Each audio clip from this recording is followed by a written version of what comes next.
satu buku yaitu Imlek dan Alkitab, saudara. Ya, yang nulis Markus Tan ini ya, saudara. Nah, nanti dijelaskan di sana yaitu tentang latar belakang, kemudian mana yang boleh dan mana yang tidak boleh. Nah, saudara-saudara, kita mesti menyadari ya bahwa orang Tionghoa itu sangat mempertahankan kebudayaan, kepercayaan, tradisi, lalu hubungan dengan leluhur. Nah, bagi orang Tionghoa, kebudayaan dan agama sudah bercampur. Jadi, sulit membedakan mana itu agama, mana itu tradisi, saudara. Nah, tadi sudah dijelaskan, sebelum Imlek, orang-orang berkumpul untuk makan bersama. Kalau tahun ini tanggal 22 Januari kemarin berarti tanggal 21 ya. Hari Sabtunya itu, saudara, restoran penuh ya, saudara ya. Restoran penuh. Nah, lalu yang dari luar biasanya pulang berkumpul bersama-sama dengan keluarga. Nah, berhubungan dengan tradisi Imlek, saudara-saudara, kita akan lihat ada yang didasarkan mitos. Lalu ada yang didasarkan simbol, lalu ada yang didasarkan tahayul. Nah, seperti tadi dijelaskan, pas tahun baru Imlek tidak boleh menyapu. Nah, saya juga diinfo kemarin minggu itu ya, Gracia di Taiwan, saudara, dia kan cuci baju, hari Minggu kan cuci baju, saudara. Terus dia lihat, loh, kok nggak ada yang cuci baju? Ternyata dia baru tahu kalau di Taiwan dan mungkin tadi Yoseba sudah jelaskan ya, saudara, ada sebagian yang mempercayai itu pantangan. Jadi nggak boleh cuci baju, nggak boleh cuci rambut, nggak boleh nyapu, Bapak Ibu Saudara, di hari tepat Imlek itu. Lalu saya tanya, Gracia, kenapa? Oh, keyakinannya di sana ternyata kalau kita nyapu, berarti kita ini menyapu keberuntungan atau membuang yang namanya keberuntungan. Katanya gitu, saudara. Nah, itu dihubungkan dengan mitos ya, kepercayaan. Ya, mungkin menurut kita, masa ada hubungannya, tapi saudara-saudara, kita mesti ya menghargai saja, mengatakan kepada dia, ya sudah, dihargai karena kamu tinggal di sana, ya. Karena tidak ada satupun yang cuci baju, saudara. Biasanya hari Minggu itu banyak yang cuci baju, tapi kali itu nggak ada karena bertepatan dengan Imlek. Nah, jadi ada didasarkan hal yang seperti itu ya, saudara. Jadi berkatnya bisa hilang, keberuntungannya bisa hilang, katanya seperti itu. Nah, lalu apa saja yang menjadi tradisi? Nah, boleh bersih-bersih sebelum Imlek. Lalu hias rumah ya dengan lampion, saudara, mengunjungi keluarga, makan bersama. Nah, biasanya ada mie panjang ya, maknanya ya ini simbolis ya, supaya panjang umur ya, saudara-saudara ya. Lalu bagikan amplop merah, wangpo tadi itu, angpo itu, saudara.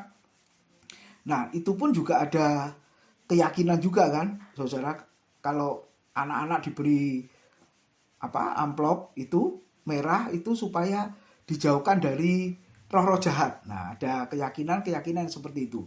Lalu menonton tarian singa dan naga atau barongsai itu. Nah, singa itu simbol dari keberuntungan dan kebahagiaan. Lalu naga itu simbol dari keberanian dan kekuatan. Lalu buat kebisingan. Nah, tadi dikatakan saudara nyalakan petasan ya. Nah, untuk apa? Ternyata ada maknanya ya bagi mereka untuk menakuti roh-roh jahat, saudara. Dan yang terakhir memakai baju serba merah. Nah, seperti malam ini Bu Indrayani warna merah, yang lain juga mungkin ya, saudara, masih dalam suasana Imlek, Bapak Ibu Saudara. Nah, lalu pandangan orang Kristen terhadap Imlek itu bagaimana? Memang ada unsur yang bertentangan. Nah, kalau yang bertentangan pasti kita tolak. Ya, saudara, nanti kita akan lihat. Lalu ada unsur yang tidak bertentangan. Maksudnya tetap bisa kita lakukan walaupun kita orang Kristen, tapi di dalam tahun baru Imlek kita boleh lakukan. Apakah itu dari 8 kebiasaan tadi, 8 tradisi tadi, saudara? Ya, makan bersama. Kan nggak masalah ya, saudara. Lalu mengunjungi keluarga, saling berkunjung. Mengunjungi orang tua biasanya. Nah, itu kan nggak masalah, saudara. Saling berbagi angpo tadi, ya tadi anak-anak yang seneng ya. Tapi beberapa tahun terakhir ini tradisi di istri saya nggak ada saudara karena pandemi. Tapi sebelum itu setiap tahun kita mengadakan ya saudara ya. Jadi anak-anak itu senang sekali. Bahkan bawa tas kecil masing-masing supaya kalau dapat angpau langsung dimasukkan gitu saudara. Ya itu kan budaya atau tradisi yang tidak bertentangan dan bisa dilakukan. Nah, kita lihat perayaan tahun baru Imlek atau Xinjia berhubungan dengan kepercayaan. Kalau zaman dulu, Bapak Ibu bisa lihat perayaan panen di musim semi ya, saudara. Tapi sekarang berharap keberuntungan dalam segi kehidupan. Betul ya, harapannya kan begitu. Semoga bisnis semakin lancar, lalu kesehatan semakin baik. Ya, saudara, itu kan harapannya begitu. Nah, ciri khasnya memang warna serba merah. Nah, kita akan melihat, saudara, buku itu ternyata penulis itu juga mempunyai pengalaman berhubungan dengan penginjilan ya, karena dia hamba Tuhan, lalu untuk menjangkau orang Tionghoa yang masih kuat dengan tradisi, lalu dia memberikan penjelasan, saudara. Nah, gereja kita kemarin juga dihimbau supaya semua jemaat yang hadir pakai baju warna merah. Ya, kalau saudara lihat YouTube-nya kan Pak Bambang pakai baju jibo, saudara-saudara. Ya, nah jadi kenapa kok serba warna merah? Memang ciri khasnya ya, Bapak Ibu. Nah, buku itu menjelaskan memang ada orang yang dari non-Kristen, ya orang Tionghoa yang non-Kristen jadi Kristen, ya saudara, dari penganut kepercayaan itu ya, saudara, yang masih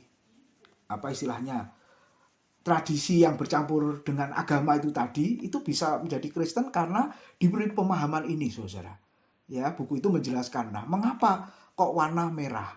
Nah, ternyata memang pemahaman mereka, ya Bapak Ibu, merah itu identik dengan warna darah.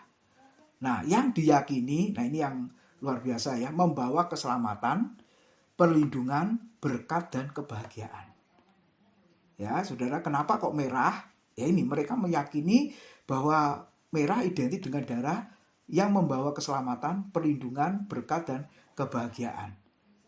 Nah, tapi kan sampai di sini pemahamannya, saudara. Nah, karena sebagai hamba Tuhan, orang Kristen, nah kita kan berusaha untuk lebih lagi menjelaskan ya, karena ingin membawa mereka untuk datang kepada Tuhan. Nah, akhirnya buku itu menjelaskan, nah iman Kristen itu memang sudah lihat di Perjanjian Lama itu udah muncul pertama kali pengorbanan, Bapak Ibu. Ya, ingat Adam dan Hawa ketika jatuh dalam dosa, kemudian mereka malu karena telanjang, betul ya? Lalu mereka membuat pakaian dari daun ara. Lalu Tuhan datang, kemudian daun ara yang menjadi pakaiannya itu diganti dengan kulit binatang. Nah, siapa yang menyembelih? Ya Tuhan Allah sendiri, saudara, karena nggak ada orang lain. Nah, ketika binatang itu dikuliti, ya sebenarnya ada hal yang tidak dinyatakan di situ, ya tersirat maknanya, berarti ada pengorbanan, ada darah yang dicurahkan. Nah, dengan kata lain, di dalam Perjanjian Lama, khususnya Adam dan Hawa, melalui darah binatang itu sebenarnya penebusan, dosanya diampuni. Dan ini terus, saudara, di kitab Keluaran, lebih jelas kitab Imamat ya, itu binatang yang disembelih. Betul ya saudara? Darah dicurahkan sebagai pengampunan dosa. Terus zaman nabi-nabi sampai Kristus datang. Saudara, mati di atas kayu salib dengan mencurahkan darah sekali untuk selamanya, dan dosa manusia yang percaya kepadanya dihapus dengan tuntas. Nah, sebenarnya dari pemahaman ini, kalau saudara kita yang masih belum di dalam Tuhan bisa memahami, ya bersyukur kalau mereka akhirnya percaya Yesus. Ya, jadi ada saudara ya dari istri yang tadinya belum Kristen lalu jadi Kristen, ada pemahaman yang seperti ini. Oh, ternyata menunjukkan kepada darah Kristus, makanya warnanya merah, gitu ya saudara ya. Oke. Nah, kenapa saudara dikatakan ada darah, ada warna merah? Ya, ini coba lihat. Kita kembali lagi ya di tradisinya. Memegang peranan yang sangat penting. Amplop merah. Siapa yang menerima angpau itu berarti menerima rezeki. Nah, itu keyakinannya. Ya memang dapat duit ya di dalam amplop itu ya, tapi memang berharap dapat rezeki lebih.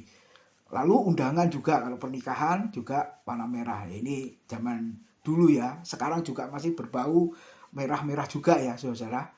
Nah, lalu selendang merah dipasang di depan pintu pada hari pernikahan, peresmian toko, kantor. Masih ingat? Pita merah digunting, Bapak Ibu. Ya. Nah, serba merah juga. Lalu vihara dan tempat-tempat lainnya didominasi warna merah, Bapak Ibu. Ya, karena sekali lagi menunjuk kepada darah yang menyelamatkan tadi itu.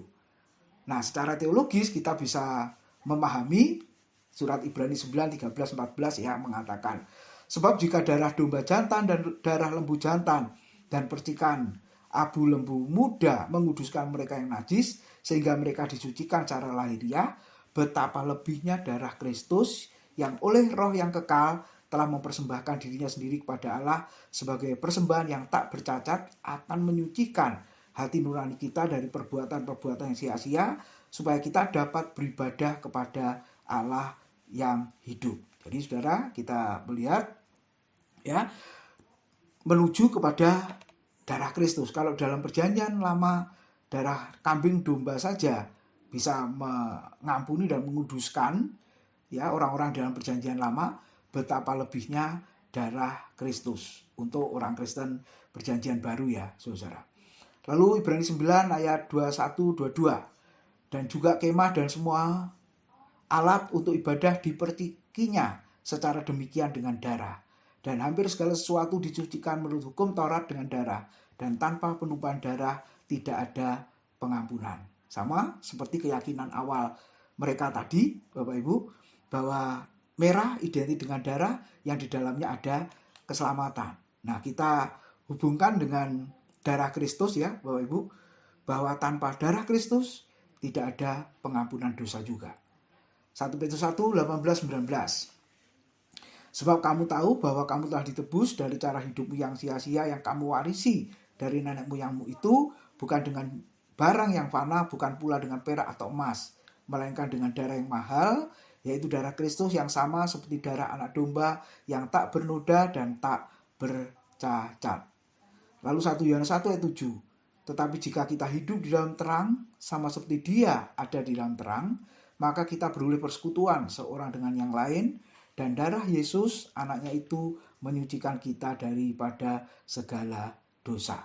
Nah, Bapak Ibu, kita bisa melihat. Lalu filosofi perayaan tahun baru Imlek. Sebagai tata cara dan usaha manusia untuk mendapatkan keselamatan. Nah, ini keyakinannya, saudara ya. Ternyata secara umum ya butuh keselamatan juga, Bapak Ibu. Nah, menggambarkan sebuah pengakuan dari hati nurani yang terdalam betapa manusia itu berdosa dan memerlukan penebusan atau pengampunan. Nah, tadi disebut dewa dapur. Sehingga ada sembahyang untuk Toape Kong ya. Nah, ini diyakini sebagai pengantara, saudara-saudara. Ya, sebagai pengantara, dewa dapur itu. Nah, saya cari gambarnya ternyata seperti ini ya, Bapak Ibu Saudara ya. Nah, sebagai pengantara, kalau kita lihat, nah siapakah sebenarnya pengantara itu? Nah, ini jelas ya, 1 Yohanes 2 ayat 1 Bapak Ibu. Anak-anakku, hal-hal ini kutuliskan kepada kamu, supaya kamu jangan berbuat dosa. Namun jika seorang berbuat dosa, kita mempunyai seorang pengantara pada Bapa, yaitu Yesus Kristus yang adil. Nah, puji Tuhan kalau ada orang yang non-Kristen ya saudara yang masih memegang tradisi yang saya kuat, mempercayai dewa Pekong tadi saudara, ketika menyadari oh ternyata pengantaranya bukan dewa gitu ya, tapi pengantaranya Yesus. Nah, ada akhirnya orang yang percaya Bapak Ibu Saudara, sehingga tidak sembahyang kepada dewa Pekong tadi, tapi akhirnya berubah menyembah, percaya kepada Yesus Kristus. Nah, ini yang bisa kita lihat. Nah, kurang lebih 1 dari setiap 4 atau 5 orang di muka bumi ini adalah orang Tionghoa. Nah, artinya apa? Di mana-mana ada ya, Bapak Ibu. Hampir mustahil mengenali pandangan dunia Tionghoa yang umum, tetapi adalah mungkin untuk menguraikan pandangan dunia Tionghoa tradisional. Nah, beberapa hal yang penting Bapak Ibu, sebelum ini saya akhiri ya. Tahun baru Imlek lebih banyak berkaitan dengan kebudayaan dibanding agama. Ini yang mesti kita sadari. Bagi orang Tionghoa, kebudayaan dan agama telah bercampur, saudara. Nah, orang Kristen ikut merayakan Imlek. Bahkan gereja juga nuansanya nuansa Imlek, Bapak Ibu. Ya, bahkan saya pernah pas Imlek melayani di sebuah gereja, memang gereja Tionghoa ya Bapak Ibu. Saya khotbah bahasa Indonesia, terjemahkan Mandarin. Lalu di gereja ruangannya itu banyak lampion, kemudian bajunya juga banyak baju jibo, Bapak Ibu Saudara, ya. Wah, ini benar-benar ya nuansanya seperti itu. Nah, orang Kristen bisa ikut merayakan, bahkan gereja pun iya merayakan ya. Karena melalui tradisi sudah membentuk sifat kebangsaan. Ya, ini saya sulit bacanya ya.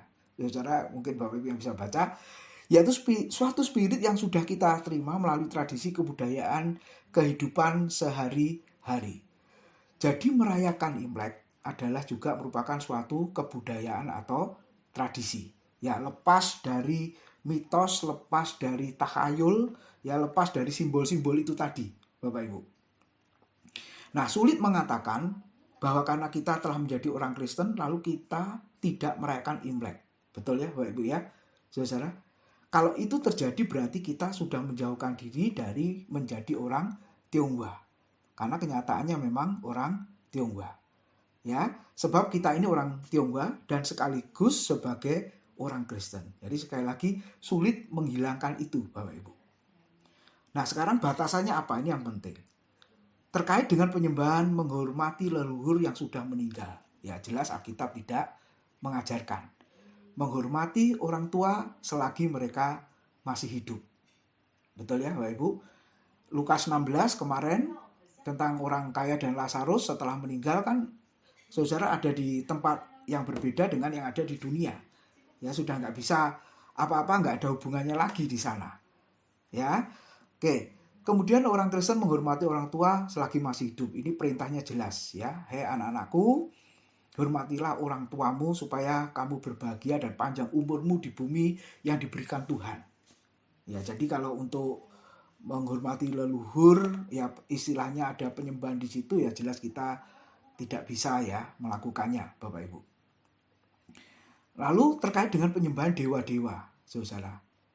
Nah, orang Kristen hanya menyembah kepada Allah pencipta saja, bukan kepada dewa-dewa. Lalu Allah juga adalah roh. Jadi tidak bisa digambarkan ya seperti apa saja ya, saudara.